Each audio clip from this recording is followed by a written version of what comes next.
Les grandes gueules. Tout sur les dessous de l'actu. Ici, l'actu rime avec liberté de ton sur Radio Espace. Ensemble jusqu'à 10h30 dans cette émission et sur cette antenne. Merci de nous rejoindre si vous êtes à l'étranger, vous êtes à Dakar ou vous êtes à Abidjan. Merci de votre fidélité à cette équipe que vous retrouvez tous les soirs à 22h37 sur la télé d'une autre planète. Cette question à la une ce matin, faut-il craindre une nouvelle grève dans le secteur de l'éducation? Le SLEG n'exclut rien et met même sur la table cette perspective au cas où le gouvernement ne se maniait pas pour faire appliquer l'accord du 10 janvier dernier.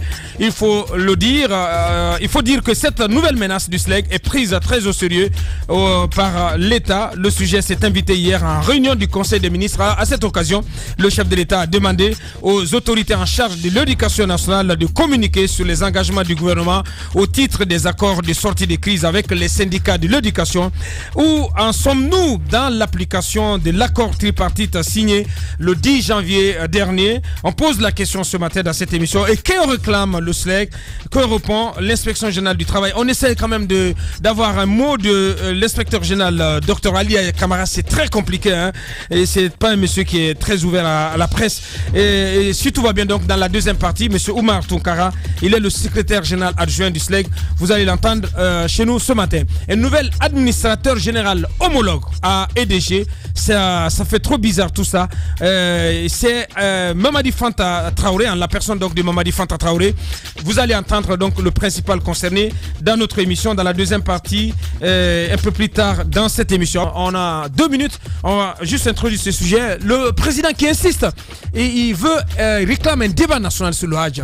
Il l'avait déjà réclamé lors du Conseil des ministres, je ne sais pas si vous vous rappelez, il y a 2 semaines, le 14 février, si mes souvenirs sont bons. Et hier, il a remis ça. Il a simplement demandé au gouvernement qu'il faille aujourd'hui ouvrir carrément un débat sur... un débat national. Un débat national. C'était l'expression utilisée le 14 février. Hier, il a demandé des concertations et en vue d'analyser vraiment ce secteur-là. Parce qu'il y a énormément de problèmes. Vous savez, année après année, des pèlerins crient. L'année dernière, vous vous rappelez de vieilles personnes qu'on a gardées pendant des semaines ici au niveau de la mosquée Faisal.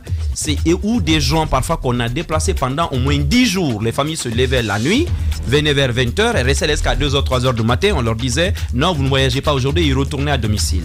Et puis voilà, il y a la question de la santé de ces voyageurs. Ouais. Il y a même des cas de décès qu'on a enregistrés, qu'on continue d'enregistrer d'année en année. Mais non, aucune organisation, mais ça ne change pas du tout. Mais d'année en année, c'est pas possible. Moi, ce qui m'étonne, oui. Vous savez que celui qui est l'actuel chargé des affaires religieuses est un expert du domaine.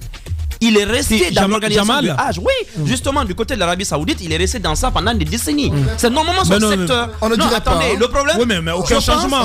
Aucun changement depuis qu'il est là. Justement, au contraire, même un recul depuis qu'il est là. Je pense que a été la plus grande catastrophe l'année dernière. Franchement. Je pense qu'il faut poser justement le débat pour comprendre pourquoi ça ne marche pas. Parce que dans le secteur, vous avez quand même des gens qui ont de l'expérience. Et puis, moi, je vais peut-être être un peu cynique.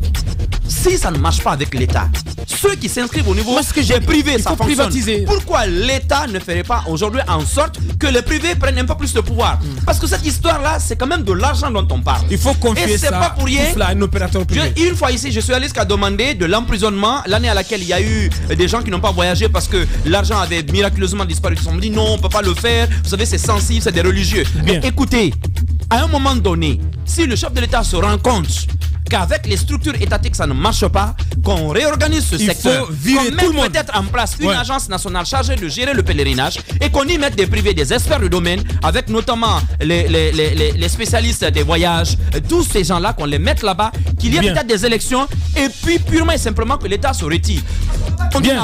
Bien Mohamed, on va poursuivre le débat. Une pause pour nos conseils achats, pour nos réclames. On revient pour continuer cette émission. Il y a le snobisme des fines gueules et la rudesse des gueules de bois. L'infortune des gueules moins propres à la douleur des gueules cassées. Il y a les jeux d'esprit des drôles de gueules, le piquant des amuse-gueules. Mais par-dessus tout, il y a l'audace et la pugnacité des grandes gueules de Radio Espace. Exubérantes et effrénées, rarement politiquement correctes et toujours excessives, les grandes gueules plus que jamais déterminées. Grandes gueules à vie. Seul le Tout-Puissant pourra nous faire taire. Bienvenue chez les GG de Radio Espace Guinée.